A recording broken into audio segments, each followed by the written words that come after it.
Bapak, ibu-ibu, saudara-saudara kaum muslimin rahimakumullah. Kita menyaksikan peristiwa-peristiwa yang memilukan dan memalukan. PHK terjadi di mana-mana. Pengangguran meningkat, harga-harga membumbung tinggi, daya beli rakyat semakin lemah. Sementara di bidang politik, kejadian-kejadian memberikan indikasi bahwa persatuan dan kesatuan kita sebagai bangsa dewasa ini tengah berada dalam ujian yang berat. Pada jumpa kita kali ini, tanpa bermaksud untuk mencari kambing hitam dari bencana yang kita hadapi, saya ingin menyampaikan sebuah hadis yang diriwayatkan oleh Imam At-Tabarani dari Ibnu Abbas bahwa Rasulullah sallallahu alaihi wasallam bersabda, khamsun bi khamsin, ada 5 perkara yang dapat menimbulkan 5 macam bencana. Mari kita renungi hadis ini satu demi satu sebagai bahan introspeksi buat kita semua dalam menghadapi bencana yang tengah berlaku sekarang ini. Yang pertama, ma naqasa qaumul ahda illa sullita alaihim aduwwuhum. Apabila suatu kaum sudah mengingkari janjinya, maka mereka pun akan dikuasai oleh musuh-musuh mereka. Sederhana saja nampak kalimat dalam hadis ini.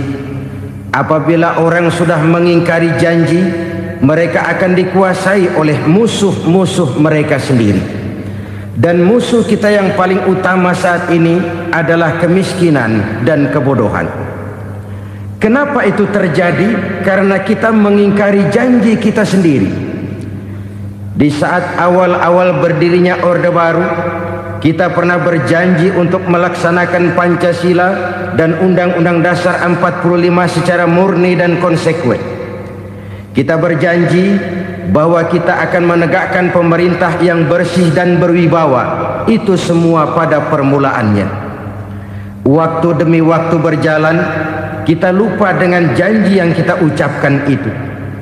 Ketuhanan yang Maha Esa kita ucapkan, tapi kesetanan yang luar biasa yang kita lakukan. Kemanusiaan yang adil dan beradab yang kita dengungkan, tetapi kemanusiaan zalim dan biadab yang kita praktekkan. Sederhana saja saudara, hampir setiap pejabat pada posisi-posisi kunci, di awal-awal ia memangku jabatan itu, biasanya ia mengucapkan sumpah dengan lafaz demi Allah, bahwa dalam melaksanakan jabatan ini saya tidak akan menerima hadiah atau pemberian dalam bentuk apapun. Itu pada permulaannya. Lama-lama rupanya hadiah itu asik juga, mulai diterima. Lama-lama dirasa kurang, mulai menagih. Dan akhirnya terjadilah praktek yang disebut suap menyuap, semir menyemir, dan lain sebagainya. Kalau ini sudah menjadi kenyataan, bagaimana kita mau menegakkan pemerintah yang bersih dan berwibawa? Undang-Undang Dasar 45 menyatakan bahwa bumi, air, dan seluruh kekayaan negara dikelola oleh negara bagi sebesar-besar kemakmuran rakyat. Yang terjadi adalah bahwa kita merasa mewakili rakyat untuk menikmati harta dan kekayaan negara, sehingga rakyat banyak tidak bisa ikut menikmatinya. Menumpuklah harta itu sehingga terjadilah pepatah, gunung ditimbun, sumur digali. Yang kaya semakin kaya, yang miskin semakin terpuruk. Kita ingkar dengan janji yang kita ucapkan di awal-awal kita bergerak.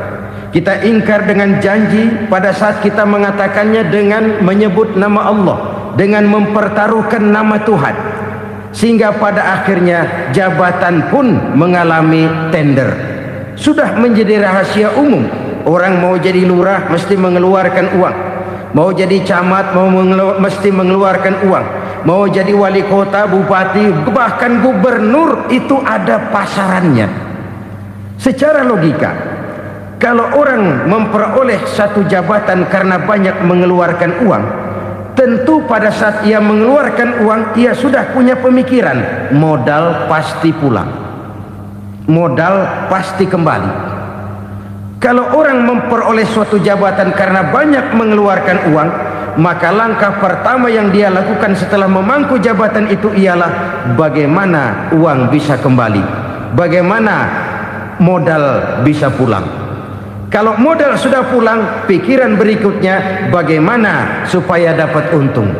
Lalu kapan mau bekerja untuk kepentingan rakyat? Itu nomor 18. Kemudian kalau ada proyek-proyek besar, pertanyaannya ialah bukan apakah proyek ini bermanfaat bagi rakyat, apakah proyek ini layak untuk diteruskan, tetapi yang jadi pertanyaan paling utama ialah bagian saya berapa duit dari proyek ini. Kita bisa lihat proyek, mega proyek lahan 1 juta hektar di Kalimantan Tengah, triliunan rupiah, dan proyek itu gagal. SD Impres bulan ini diresmikan, bulan depan retak. Jembatan-jembatan bulan ini gunting pita, bulan depan runtuh. Kita ingkar dengan janji. Kita berkata kita bekerja untuk kepentingan rakyat, tapi kita tidak pernah mengenal rakyat itu. Apabila suatu kaum sudah mulai mengingkari janji, maka mereka akan dikuasai oleh musuh-musuh mereka. Akibatnya tersusunlah barisan-barisan sakit hati yang makin lama makin menjadi bola salju, menggelinding membesar, dan kemudian terjadilah hal-hal yang tidak kita inginkan lagi. Apabila suatu kaum sudah mengingkari janji, maka mereka akan dikuasai oleh musuh-musuh mereka.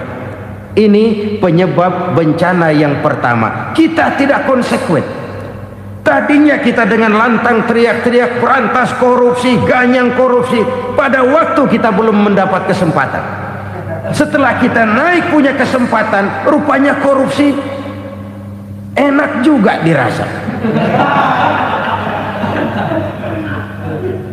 Terjadi pergeseran nilai, orang luntur, kehilangan idealisme awal. Lalu untuk menghibur diri, menutup kesalahan, kita gunakanlah pepatah bahwa tidak ada gading yang tak retak, bahwa kita harus mikul dhuwur mendem jero. Itu semua cuma sebagai dalih agar kesalahan kita tidak dibicarakan orang lain. Padahal kita sendiri yang mengingkari janji. Kita yang keluar dari komitmen awal kita. Kita berjanji melaksanakan Pancasila dan Undang-Undang Dasar 45 dengan murni dan konsekuen. Kita berjanji untuk menegakkan pemerintah yang bersih dan berwibawa. Namun dalam kenyataannya itu tidak kita laksanakan dengan sebagaimana mestinya. Kita bergeser, kita mengalami proses degradasi, peluncuran nilai, dan akhirnya terbentuklah barisan-barisan sakit hati yang semakin lama semakin membesar itu. Kita harus introspeksi. Memang kalau zaman sedang susah, biasanya kambing hitam laris, tukang kompor gentayangan. Itu dari dulu selalu mencari kambing hitam. Karena itu kita tidak bicara orang, kita tidak bicara siapa yang salah, kita bicara sistem, dan sistem itu bisa mengena siapa saja. Kalau orang sudah mulai mengingkari janji, bergeser dari komitmen awal, itu sudah mulai ia mengalami proses peluncuran, proses degradasi. Ini penyebab yang pertama. Kita tidak lagi konsekuen bahwa bumi, air, sumber daya alam adalah milik negara, dikuasai oleh negara, digunakan bagi sebesar-besar kemakmuran rakyat. Ternyata rakyat yang makmur itu tidak merupakan gambaran yang menyeluruh dari rakyat kita. Undang-undang dasar kita menganut ekonomi kekeluargaan, tapi yang kita praktekkan adalah ekonomi keluarga. Kalau bukan keluarga nggak dapat proyek. Kalau bukan keluarga nggak dapat macam-macam. kekeluargaan kita rubah menjadi keluarga, timbullah penyakit nepotisme. Kita bergeser, kita ingkari janji, dan kita anggap kita atasnamakan rakyat. Rakyat cuma sekedar jadi address, rakyat cuma sekedar jadi alamat, tetapi kehidupan mereka tidak banyak berubah dan tidak banyak terangkat. Kaum muslimin rahimakumullah, ini penyakit yang pertama, penyebab bencana yang pertama. Yang kedua kata Nabi, wa ma hakamu bighairi ma anzalallah. Apabila hukum yang diterapkan sudah tidak lagi bersumber dari hukum Allah, illa fasya fihimul faqru, maka akan bertebaranlah kemiskinan di mana-mana. Ini artinya apa? Apabila hukum tinggal sebuah stempel, apabila hukum sudah diatur menurut kepentingan, apabila hukum sudah tidak lagi ditegakkan secara adil, maka kemiskinan merambah di mana-mana. Hukum diatur menurut selera orang yang sedang berkuasa, maka yang benar bisa jadi salah, yang salah bisa jadi benar. Hukum dalam kenyataan hidup berlaku seperti pisau. Pisau itu kan saudara lihat, yang namanya pisau dimanapun itu tajamnya ke bawah, ke atas tumpul.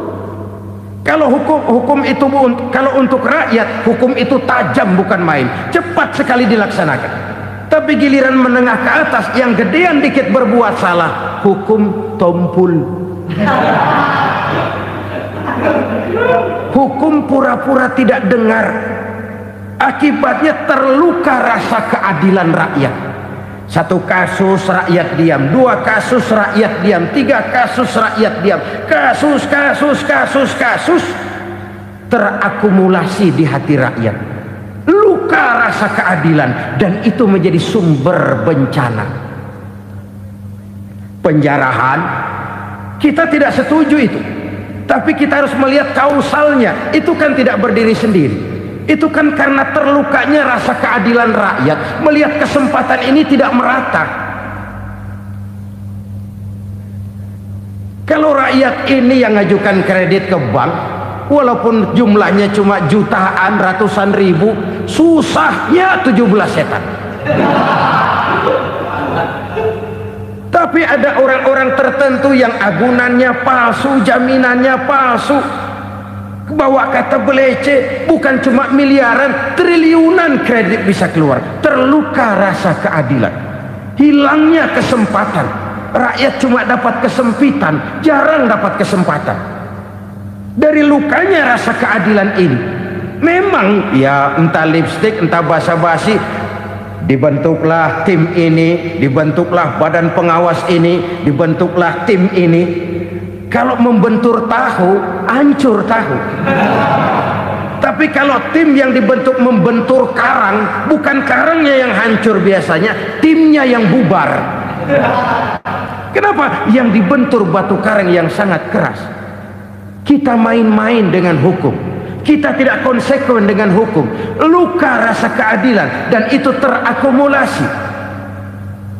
Edi Tamsil, rakyat tahu, terakumulasi, menguap begitu saja. Kasus-kasus lain rakyat tahu, menguap begitu saja. Ketidakadilan terakumulasi, mengendap di hati rakyat, menunggu ledakan. Pada saat sumbu meledak, rakyat tidak bisa dibendung lagi. Oke, kita tidak setuju dengan penjarahan, tapi jangan melihat itu sebagai peristiwa yang berdiri sendiri. Kenapa itu terjadi? Kausalnya kenapa? Oke, kita tidak setuju memang, tapi yang dijarah oleh rakyat kan memang cuma untuk perut. Yang dijarahkan beras, yang dijarahkan televisi, yang dijarahkan kulkas yang masih bisa dihitung, yang memang real untuk kebutuhan rakyat. Penjara-penjara berdasi kepala botak yang menguras uang rakyat habis-habisan, enak saja melenggang dalam kehidupan ini. Makin terluka rasa keadilan rakyat. Apabila hukum yang diterapkan sudah menyimpang dari keadilan yang diajarkan Allah, fasyafihimul fakru, bertebaranlah kemiskinan. Aneh, memalukan, memilukan. Sebuah negara agraris yang katanya pulaunya hijau royo-royo, gemari Palau Jenawi Toto Tentem Kertoraharjo, yang tahun 93 pernah mendapat penghargaan dari FAO, Badan Pangan Sedunia, sebagai negara yang berhasil dalam swasembada pangan. Sekarang ini kita terpaksa betul beli beras dari Vietnam, beli beras ke Kamboja, beli kedelai dari Kamboja. Kenapa? Lahan sawah kita habis ditanami pabrik. Teknologi kita, teknologi loncatan yang non-applied, tidak terpakai oleh kita. Lantas lahan yang tidak bisa kita tanami, kita paksakan lahan-lahan gambut menjadi tanah pertanian yang subur dengan biaya triliunan, dan kita gagal. Kita cari jarum dan kapak hilang. Kita mau jadi negara industri dengan loncatan teknologi yang maju, kita lupakan pola pijak kita sebagai negara agraris, dan akhirnya kita kecolongan. Lihatlah dewasa ini, rakyat kita antri sembako di mana-mana. Di sebuah negara agraris, ketidakadilan melahirkan kemiskinan, kemiskinan moral dan kemiskinan material. Kemiskinan moral, rakyat nggak percaya lagi sama pejabat. Rakyat mengalami krisis figur. Orang alah lu ngomong dah sama ember.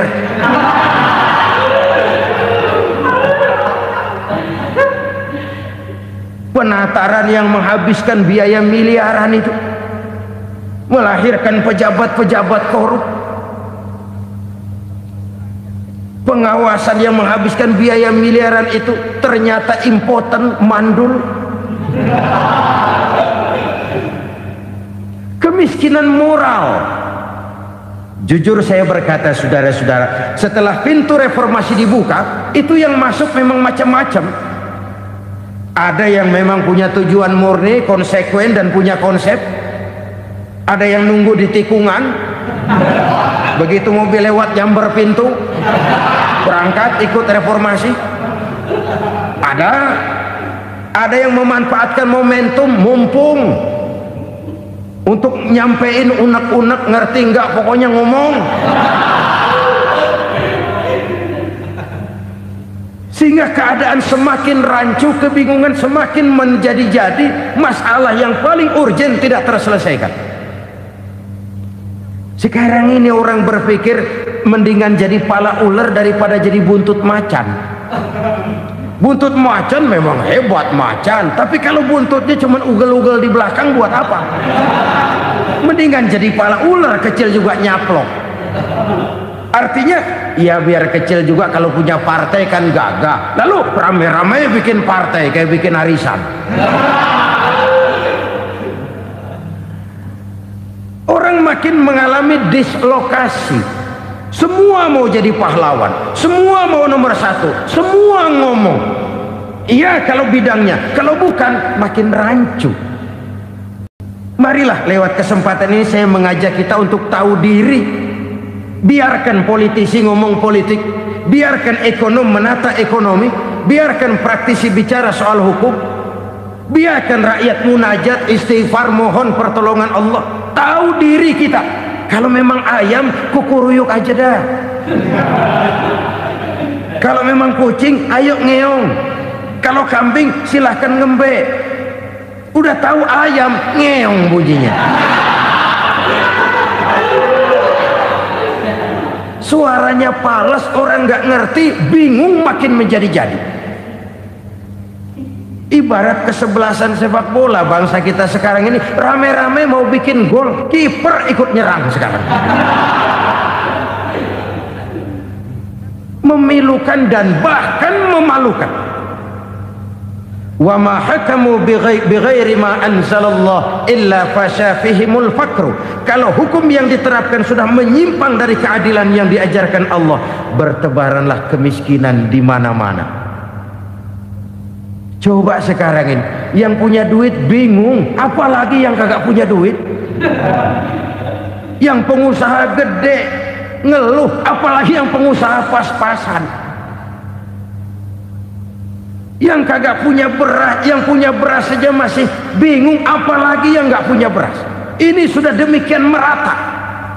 Dulu kita kagum mendengar konglomerat kelas buadah, kelas-kelas yang seakan-akan cuma ada dalam khayalan mereka, punya kekayaan miliaran dolar, triliunan. Sudahlah, seolah-olah nggak terjangkau sama kita. Weh, ternyata yang gede-gede itu juga gede utangnya.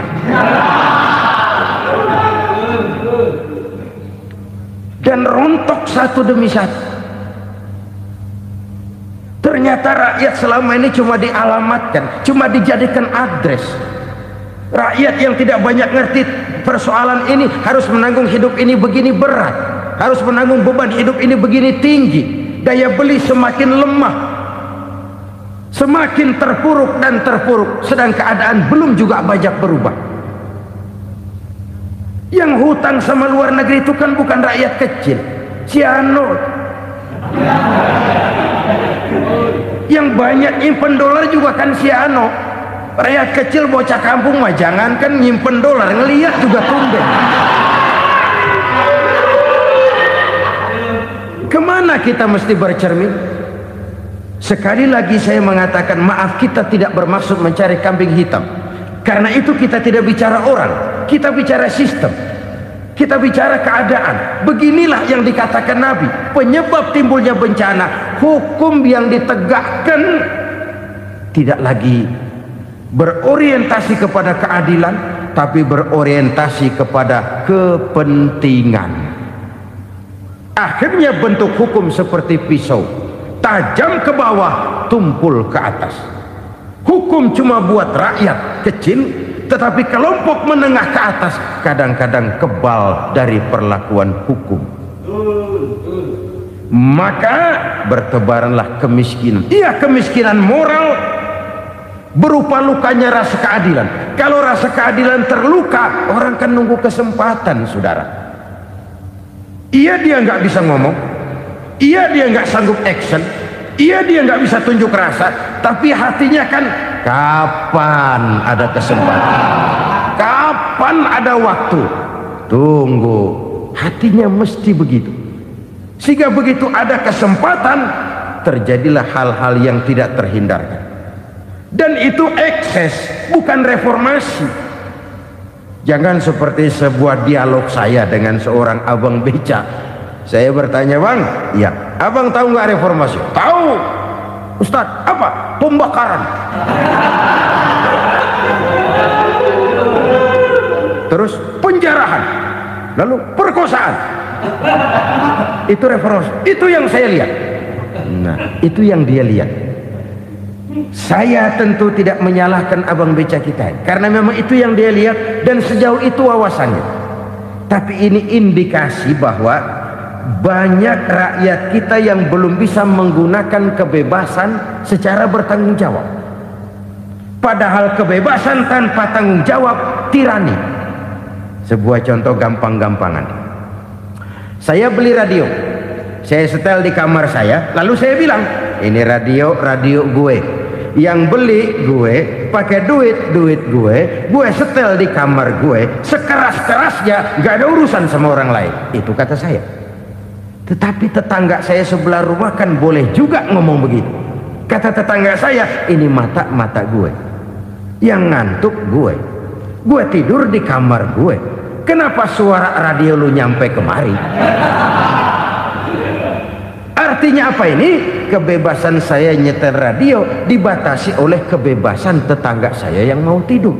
Tidak ada kebebasan mutlak. Kebebasan mutlak tanpa tanggung jawab kembali akan melahirkan tirani, kembali akan melahirkan pemaksaan kehendak.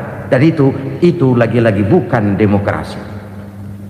Saudara-saudara kaum muslimin rahimakumullah. Ini penyakit yang kedua, lukanya rasa keadilan, terutama di kalangan rakyat kecil. Itu mengendap menjadi akumulasi dan menunggu giliran kapan bisa dimuntahkan. Dengan kata lain, rakyatnya udah banyak banget makan yang perutnya jadi enek, nyelam. Kapan nunggu muntahnya?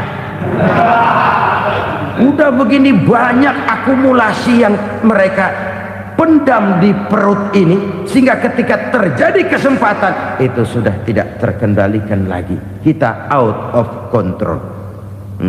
Saya tidak mentolerir sikap-sikap kekerasan, bahkan saya lebih cenderung bahwa kalau di rumah kita banyak tikusnya saja racuni, jangan rumah dibakar. Bahwa ada korupsi, iya, ada kolusi, memang ada nepotisme, tentu, tetapi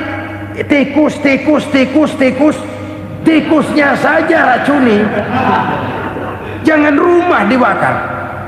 Masa mau ngusir tikus bakar rumah? Tikusnya lari, tikusnya selamat, rumahnya ewes-ewes.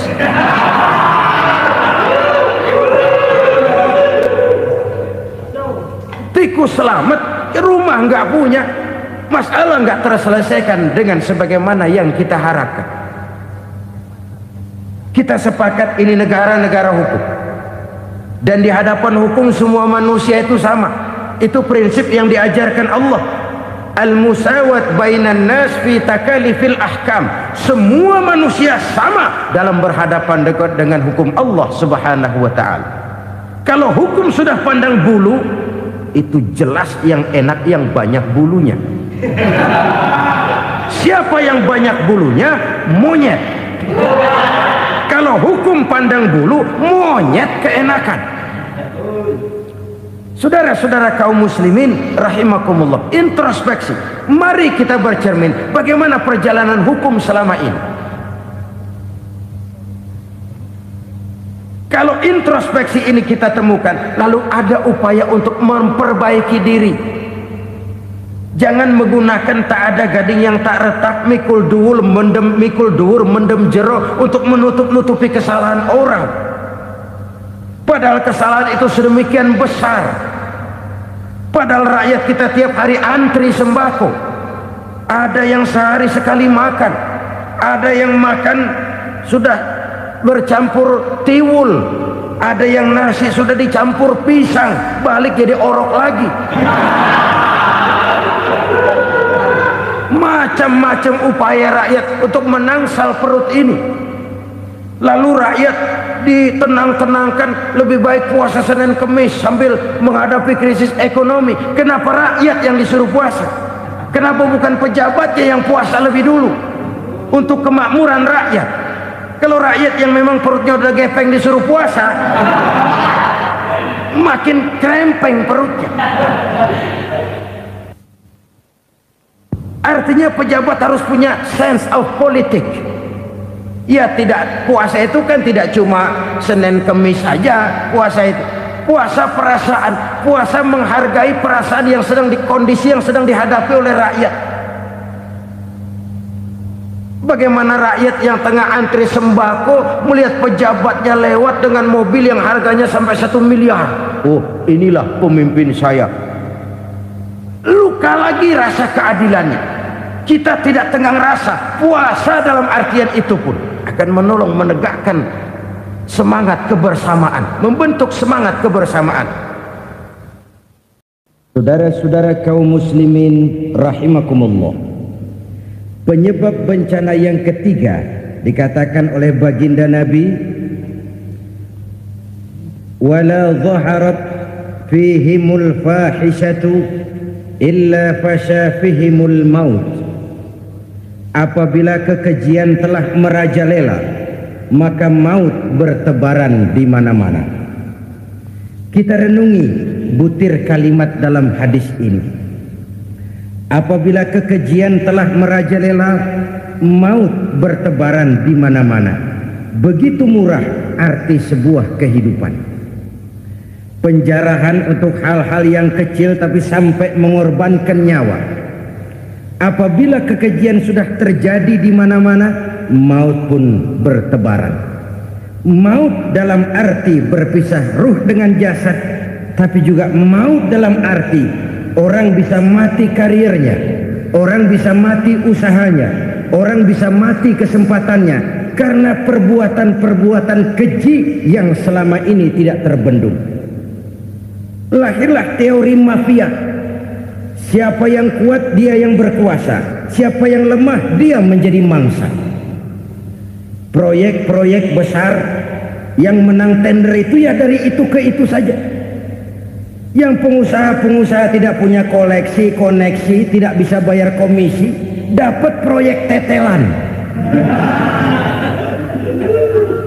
Ada dagingnya dikit, tambahnya juga tetelan. Dagingnya sudah habis disantap oleh meja. Sekian puluh meja dilalui, sekian puluh amplop dikeluarkan. Sehingga yang akhirnya ya tinggal tetelan itu tadi. Maka kualitas pekerjaan pun sudah bukan lagi jadi masalah. Demikianlah mafia-mafia ini bermunculan di mana-mana. Di pengadilan terkenallah mafia pengadilan. Hukum bisa dibeli, hukum bisa dipesan menurut kebutuhan sponsor. Mafia peradilan, mafia politik, mafia ekonomi, bahkan mafia agama yang menggunakan agama sebagai kedok, menggunakan agama sebagai dalih, menggunakan agama sebagai topeng untuk melancarkan maksud-maksud politiknya pun tidak tertutup kemungkinan. Apabila kekejian telah merajalela, maut bertebaran di mana-mana. Korupsi, kolusi, nepotisme itu bagian dari kekejian. Kita selama ini kalau mendengar maksiat, itu yang terbayang cuma judi, mabuk, zina. Iya, itu maksiat. Tapi korupsi, kolusi, nepotisme itu juga maksiat dalam bentuk lain. Kalau ini sudah bertebaran, maka maut terjadi di mana-mana. Jangan bayangkan cuma mati orangnya, itu sih kewajiban. Yang menyakitkan itu orangnya masih hidup tapi dibikin mati, karirnya mati. Kenapa? Karena yang diperlukan bukan cuma orang pinter tapi orang taat. Biar pinter, kalau nggak taat minggir. Biar bodoh, kalau taat bisa nyenangin atasan, bisa nyemur. Kumaha juragan wae ayeuna mah. Itu yang kadang-kadang dapat penghargaan. Tidak ada prestasi kerja kecuali bikin senang orang di atas. Kita lihat di desa-desa jalan rusak. Kalau ada berita pejabat anak mau turun, jalan rata sekali. Sampai tanah dari mana aja dikeruk buat ngeratain tuh jalan. Pejabat pulang legok lagi jalanan. Katanya kita kerja buat rakyat, nyatanya kita cuma melayani atasan. Kenapa? Terjadi lingkaran setan. Seperti kata lagu Dul Sumbang itu. Mahasiswa takut sama dosen, dosen takut sama dekan, dekan takut sama rektor, rektor takut sama menteri, menteri takut sama presiden, presiden takut sama mahasiswa. Lah muter balik lagi, lingkaran setan, lingkaran setan. Saudara-saudara kaum muslimin rahimakumullah, kekejian yang merajalela, praktek-praktek mafia yang tertuang dalam kehidupan sehari-hari menyebabkan orang mati karirnya, jasad masih hidup, karir mati, itu menyakitkan. Mati bisnisnya. Rakyat kecil pernah senang ketika cengkeh booming, harganya bagus, rakyat banyak yang pergi haji. Lalu mau ditata, lahir tata niaga cengkeh, malah amburadul. Harga cengkeh jatuh, petani cengkeh kecil menjerit. Siapa yang untung? Segelintir orang. Masihkah kita pakai atas nama rakyat untuk kepentingan nasional, padahal yang nyanyi cuma segelintir orang? Masihkah kita mau bohongi rakyat ini dengan mobil nasional tapi bikinan Korea? Masihkah kita mau bermain verbalisme, bermain kata? Ini sebuah masa lalu yang tidak perlu terulang lagi untuk masa-masa yang akan datang. Kekejian merajalela, orang mati karir, bisa mati usaha, mati bisnis. Usahanya maju, dirangkul, hancur. Usahanya maju, dipukul, hancur, tenggelam. Bahkan yang memilukan dan memalukan badan-badan usaha milik negara itu dikebiri sedemikian rupa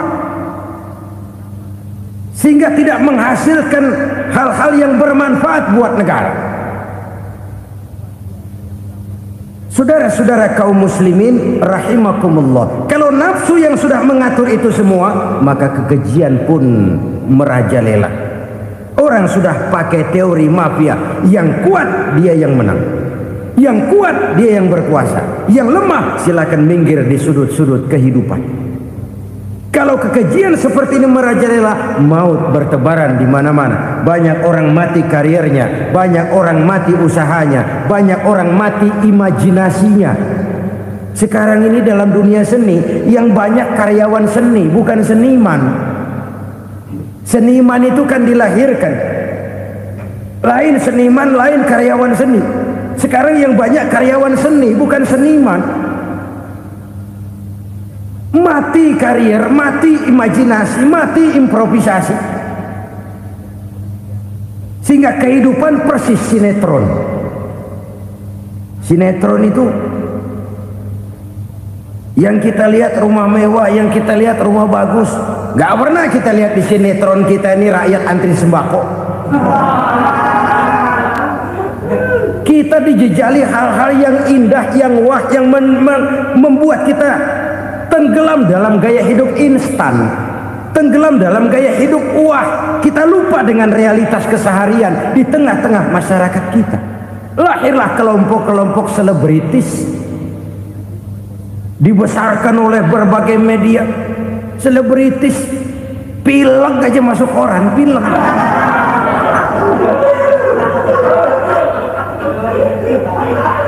Rakyat yang pingsan antri beras nggak masuk koran. Rakyat yang semaput antri minyak nggak masuk koran. Selebritis panok masuk koran.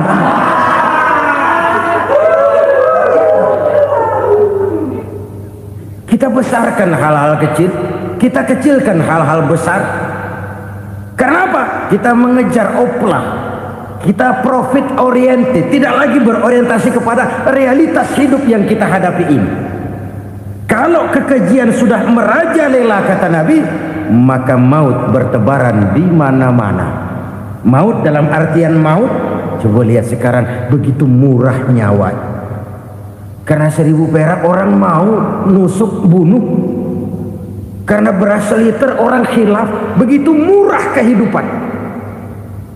Tapi kekejian dalam bentuk korupsi, kolusi, nepotisme, kekejian dalam bentuk itu mematikan karier, mematikan bisnis, mematikan imajinasi, mematikan kreativitas. Itu juga maut dalam bentuk lain akibat kekejaman lain. Ini penyebab yang ketiga. Yang keempat, penyebab bencana menurut baginda Rasul, wala tuffiful mikyala illa muni'un nabat. Apabila timbangan sudah dicurangi, maka tercegahlah tumbuh-tumbuhan. Apabila timbangan sudah mulai curang, maka terjadilah musim paceklik. Apabila bisnis sudah bergaya mafia tadi itu, kecurangan-kecurangan terjadi, tender di balik pintu, yang dimenangkan cuma kelompok-kelompok yang bisa memberikan presentasi yang besar, muni'un nabat, terjadilah paceklik. Paceklik, panen gagal, wereng, ya wereng, kemarau panjang, it's okay, air sulit, iya. Tetapi kan semua itu ada yang ngatur. Kemarau ada yang ngatur, belalang itu ada yang ngatur, air itu juga ada yang ngatur. Yang ngatur itu yang serba maha. Kalau ia murka melihat kecurangan timbangan, Allah itu kalau murka kan gampang saja, tinggal komandoin balang, lang, hancurin tuh sawah. Konvoy belalang, konvoy. Allah tinggal ngutik angin El Nino. Mampir lo ke Indonesia, hujan nggak turun-turun, kemarau panjang. Jadi kalau musim kemarau kan namanya anginnya El Nino. Kalau musim hujan anginnya namanya La Nina. Cakep namanya, kejem orangnya. Saudara lihat Cina sekarang sedang kena La Nina, banjir besar, ribuan orang meninggal. Dia mah ribuan mati kagak berasa, rakyatnya miliaran. Bangladesh lagi ngalami La Nina, India lagi ngalami La Nina. Angin, hujan, kemarau, belalang itu kan ada yang ngendaliin. Kuncinya bukan di belalangnya, kuncinya bukan di peredaran matahari berputar, kuncinya di atas yang mengatur semua itu. Kalau timbangan sudah mulai curang, pengusaha sudah nggak mau jujur, apa enggak bikin perut jadi mual. Begitu rakyat antri sembako pingsan nggak dapat beras, sementara beras ditumpuk-tumpuk sampai membusuk. Kemana hati nuraninya? Kemana akal pikirannya? Kemana mereka yang berbuat atas nama rakyat tapi melihat rakyat susah tidak tergerak hatinya? Apabila timbangan sudah mulai dicurangi, bisnis sudah mulai melenceng, maka terjadilah paceklik. Sebuah negara yang berhasil dalam swasembada pangan, lalu sekarang menjadi negara yang rakyatnya antri untuk memperoleh kebutuhan pangan. Saudara-saudara kaum muslimin rahimakumullah, ini intinya adalah kecurangan. Kalau kecurangan sudah terjadi di mana-mana, dan ini milik siapa saja, bukan soal tempat, bukan soal jabatan, soal manusianya, SDM-nya. Kecurangan tidak cuma terjadi di kantor, di masjid bisa terjadi kecurangan. Korupsi tidak hanya bisa terjadi di kantor, di madrasah bisa ada korupsi. Faktor manusianya, ini soal SDM. Kecurangan yang besar tentu besar lagi kerugiannya. Kecurangan yang kecil, kecurangan sehari-hari, pedagang-pedagang kecil ngurangi timbangan, barang yang buruk dikatakan baik, yang baik dikatakan buruk, itu merugikan perorangan. Kecurangan yang besar merugikan bangsa dalam bentuk total, dalam bentuk seutuhnya. Nah, kecurangan-kecurangan seperti ini rakyat kan lihat, rakyat kan tahu, dan itu kembali terakumulasi di sini, pegel. Dan jangan lupa, rakyat yang nggak ngomong itu, rakyat yang nggak bersuara itu, batinnya menjerit, jeritannya menggoncang aras, dan itu didengar Allah. Yadullah fauqal jamaah, kata Nabi, tangan Tuhan di atas orang banyak. Jeritan hati rakyat menggoncang aras. Rakyat yang terlalu banyak dizolim, rakyat yang terlalu banyak dirugikan, ya rakyat yang terlalu banyak di atas namakan, menjerit batinnya, menggoncang aras, dan Allah bisa menggerakkan apa saja untuk membuat satu situasi. Allah bisa menggerakkan apa saja untuk membuat satu situasi. Saudara-saudara kaum muslimin rahimakumullah, ini faktor yang ketiga, timbulnya kecurangan. Faktor yang keempat maksud saya. Yang kelima, penyebab timbulnya bencana menurut baginda Nabi, wala muni'uz zakat wala muni'uz zakat illa hubbisa anhumul qatru. Apabila zakat enggan dibayar, maka tercegahlah qatrun. Qatrun ini kalau bahasa kita sembako. Maka tercegahlah kebutuhan-kebutuhan yang kita perlukan. Ini, kita tidak meragukan bahwa yang kita tuju adalah masyarakat yang adil dalam kemakmuran dan makmur dalam keadilan. Nah, antara kemakmuran dan keadilan ini memang sering tidak bisa berjalan seiring. Pada saat kemakmuran kita kejar, ekonomi kita pacu, ada nilai-nilai keadilan yang tertinggal. pada saat nilai keadilan kita tegakkan benar-benar, ada unsur-unsur kemakmuran yang terabaikan. Oke, kita bisa mengatakan kasus. Oke, kita bisa mengatakan itu sebagian kecil. Tapi kalau sebagian kecil, lama-lama kan jadi sebagian besar. Oke, kita mengejar kemakmuran. Pertanyaannya, kemakmuran untuk siapa? Oke, kita berikan kelompok tertentu kue yang besar dengan harapan nanti dia bagiin kuenya kepada yang kecil-kecil. Tapi kenyataan, mereka yang dapat kue besar akhirnya malah lupa diri dan lupa daratan. Mau makin besar, malah memeras yang kecil-kecil ini. Sekarang kan yang kecil modali yang besar. Ramai-ramai buka bank, ternyata kamuflase. Uang banknya untuk kredit perusahaannya sendiri. Nasabahnya rakyat kecil. Artinya apa? Rakyat kecil disuruh modalin orang yang udah gede. Ini kan sambar geledek urusan.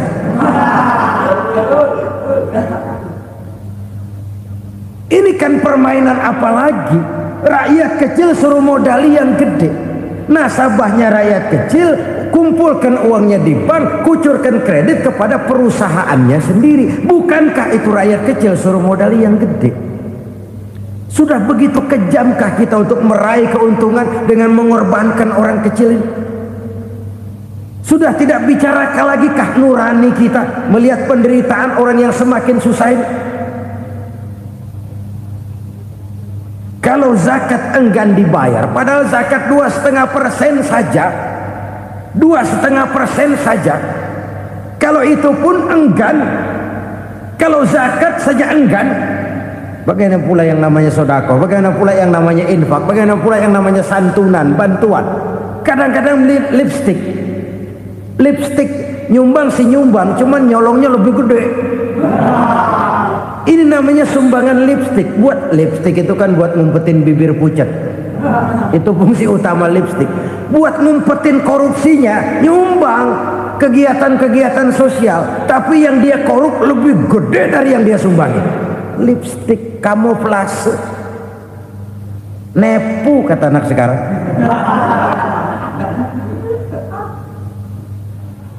Saudara-saudara kaum muslimin rahimakumullah.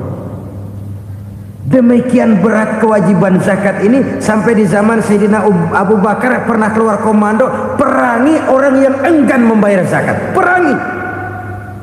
Karena fungsi zakat adalah menjembatani antara si kaya dengan si miskin. Bahwa ada kemiskinan itu Qur'ani. Allah menyatakan, aku melebihkan rezeki sebagian kamu dari yang lain. Ini kan kesenjangan. Allah melebihkan rezeki sebagian kamu dari yang lain. Ada itu. Tetapi itu berjalan secara nature.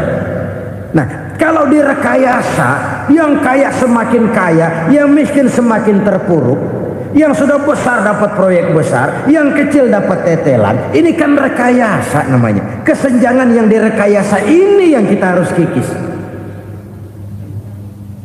Nah, fungsi zakat menjembatani dari sisi sosial.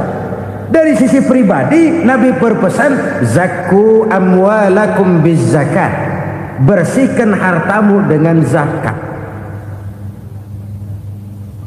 Sekarang ada istilah nyuci uang. Uang hasil korupsi itu bisa dicuci, dijadikan uang bersih. Bukan pakai rinso, bukan.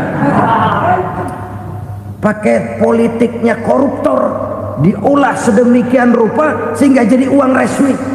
Sudah memutik, itu termasuk yang disebut kejahatan kerah putih, white collar crime. Kejahatan kerah putih, kejahatan pakai dasi, kejahatan kelas kakap. Makanya orang mendingan goblok kagak bener daripada pinter kagak bener. Goblok kagak bener itu gampang ngurusinnya. Pinter kagak bener, ini yang berabe bener ngurusinnya.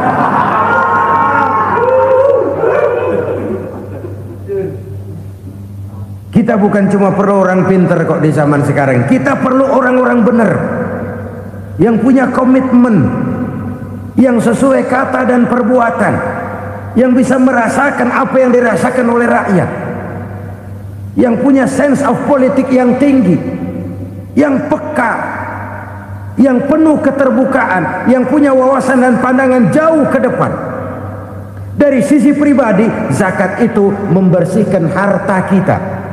Ya, dia tercampur dengan yang subhat, dia bahkan mungkin tercampur dengan sedikit-sedikit yang haram. Itu zakku amwalakum bizzakat. Bersihkan hartamu dengan zakat itu. Pada sisi sosial ia menjembatani, pada sisi pribadi ia membersihkan harta kita. Karena itu kalau kita minta berdoa minta rezeki, syarat rezeki itu halalan thayyiban wasi'an. Nggak pernah kurang dari 3 itu. Halal, bagus, banyak. Halal, bagus, tapi sedikit, susah ngaturnya. Halal, banyak, tapi kurang bagus. Buat apaan? Bagus, banyak, tapi haram, enggak ada artinya.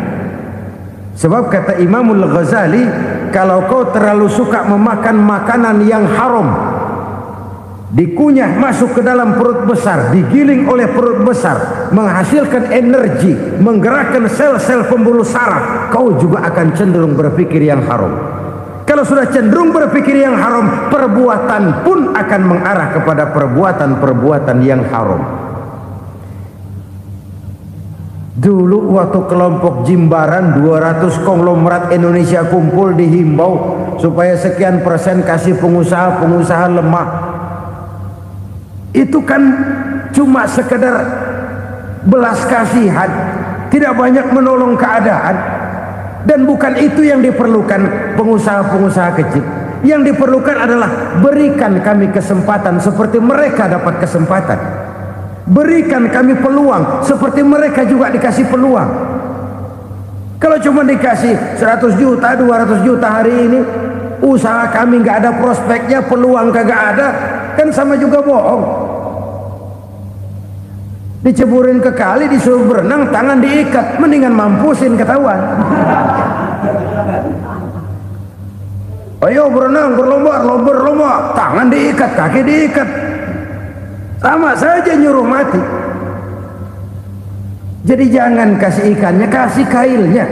Yang diperlukan pengusaha kecil menengah ke bawah itu bukan cuma sekedar belas kasih dari konglomerat-konglomerat besar. Berikan kami peluang seperti mereka juga dapat peluang. Berikan kami kesempatan seperti mereka dapat kesempatan. Berikan kami kredit dengan kemudahan seperti mereka juga kalau minta kredit begitu mudahnya.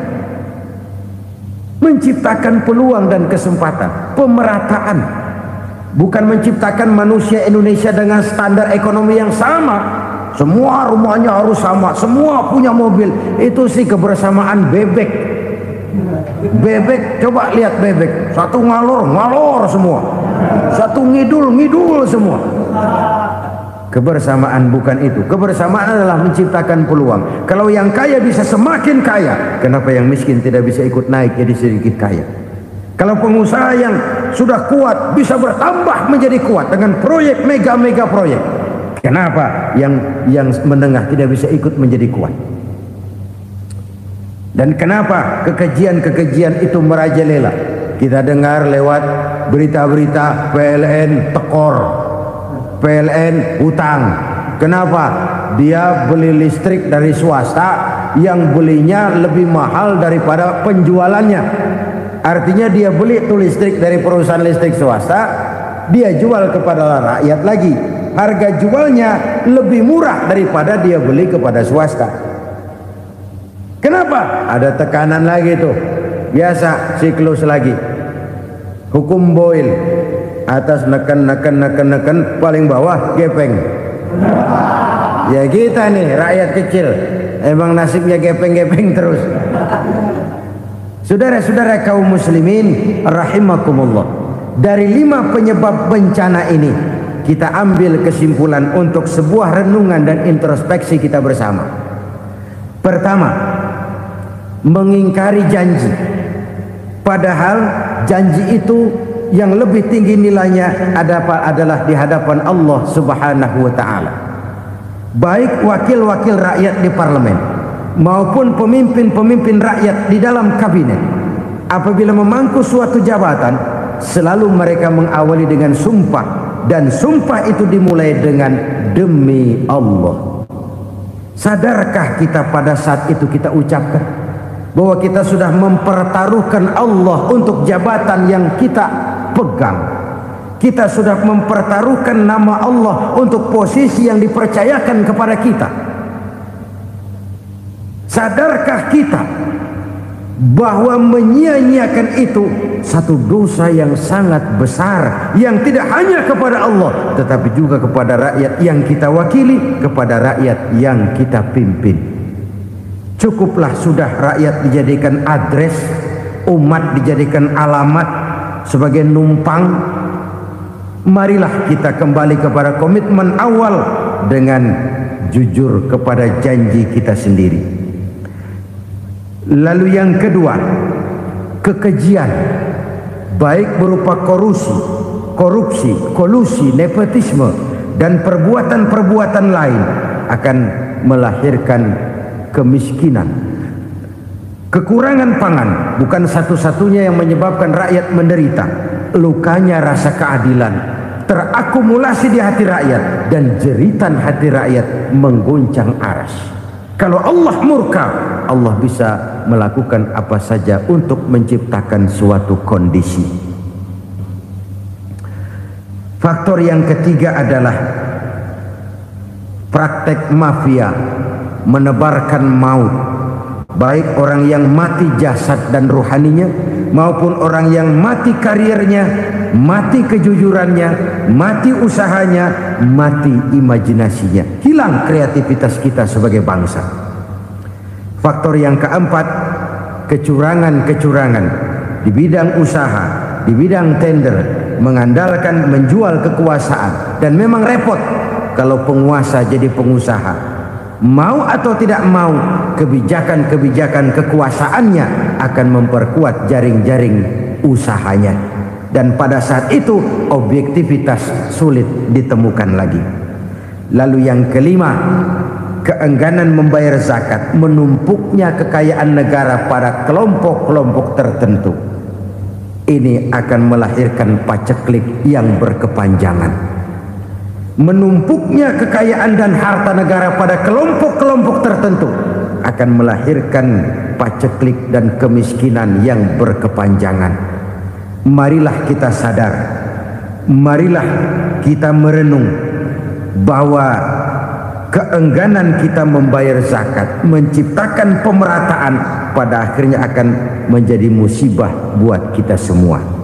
Saudara-saudara kaum muslimin rahimakumullah, sekian dulu jumpa kita kali ini. Mudah-mudahan yang saya sampaikan dari hadis riwayat Imam Tabrani ini menjadi bahan introspeksi buat kita semua. Tidak akan seorang muslim jatuh dua kali di tempat yang sama. Semua merupakan pelajaran untuk kita jadikan introspeksi guna menata hari esok yang lebih baik daripada hari ini. Reformasi harus terus berlanjut, tidak bisa dan tidak perlu dikendalikan, tapi harus tetap dengan landasan akhlakul karimah sesuai dengan budaya kita sebagai bangsa. Terima kasih atas perhatian saudara. Mohon maaf atas segala kekurangan. Jumpa lagi lain kesempatan insyaallah. Usikum wa nafsi bitaqwallah. Wassalamualaikum warahmatullahi wabarakatuh.